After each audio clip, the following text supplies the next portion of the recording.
Bismillahirrahmanirrahim. Assalamualaikum warahmatullahi wabarakatuh.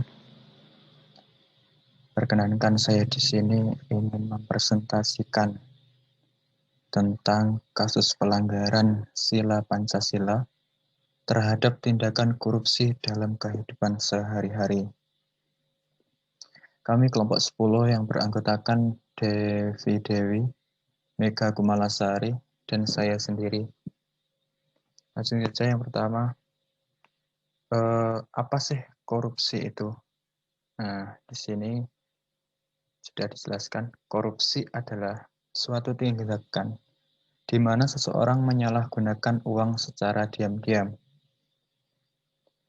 Nah, ini korupsi ini menyembunyikan uang secara diam-diam untuk kepentingan pribadi ataupun kepentingan orang lain. Nah, jadi intinya ini korupsi itu menyembunyikan uang. Nah, uangnya ini dipakai untuk diri sendiri. Tetapi uang itu punya hak orang lain. Nah, itulah yang dinamakan korupsi. Yang saya bahas di sini adalah korupsi di tingkat kehidupan sehari-hari. Ya, langsung saja. Banyak orang saat ini yang melakukan pelanggaran tindakan korupsi. Sebagai contoh kecil, ya saya contohkan ini remaja zaman sekarang, yaitu pandai-pandai dalam mengaplikasikan uang. Hal tersebut karena rendahnya kekuatan iman yang dimiliki oleh anak zaman sekarang. Meskipun Indonesia mempunyai sumber dan pandangan yang harus digunakan. Sebagai contoh, pedoman dalam melakukan segala sesuatu yaitu Pancasila. Tapi masih banyak yang menghiraukan akan melanggar nilai-nilai Pancasila tersebut. Contohnya,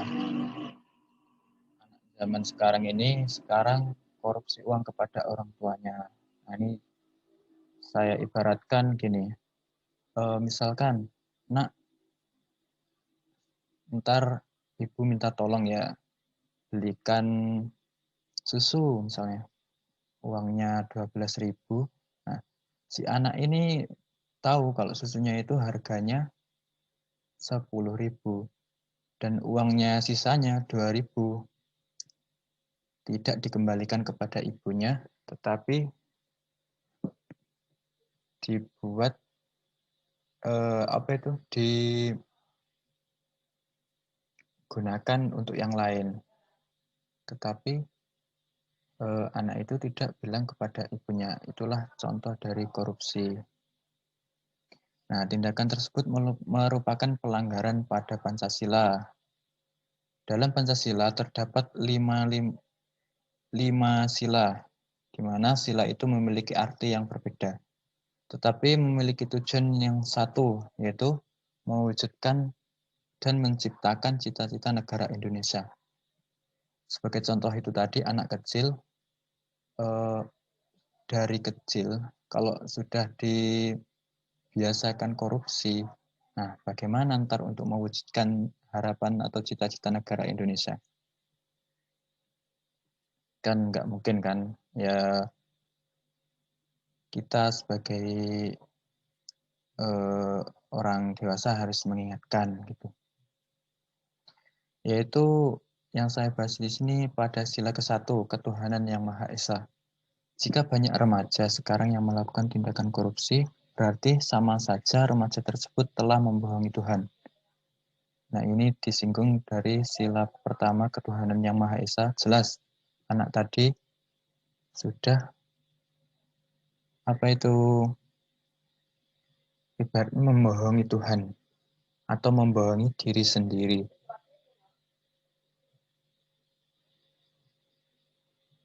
Ya, lanjut ntar. Silahkan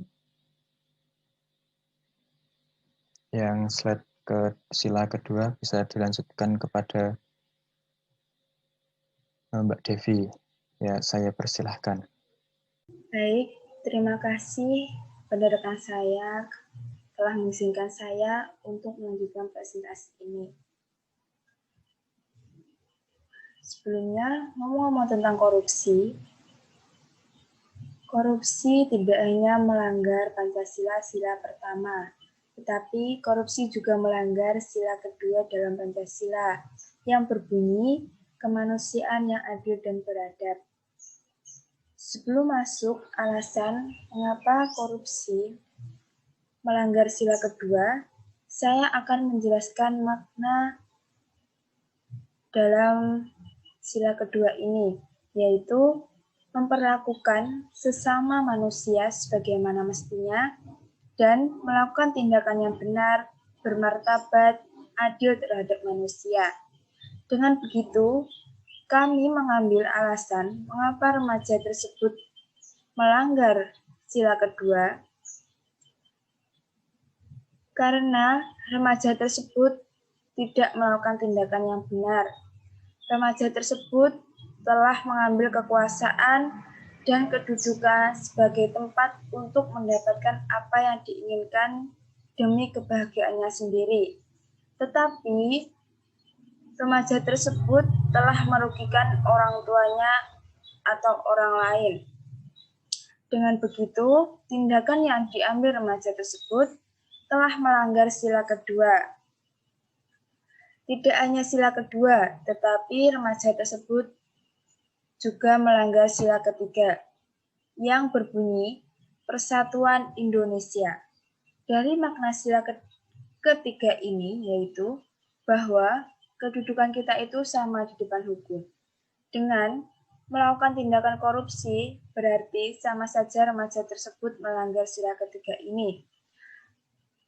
Alasannya, karena korupsi, tindakan yang dapat menghilangkan kepercayaan orang tuanya, sehingga orang tua akan merasa dibohongi oleh anaknya.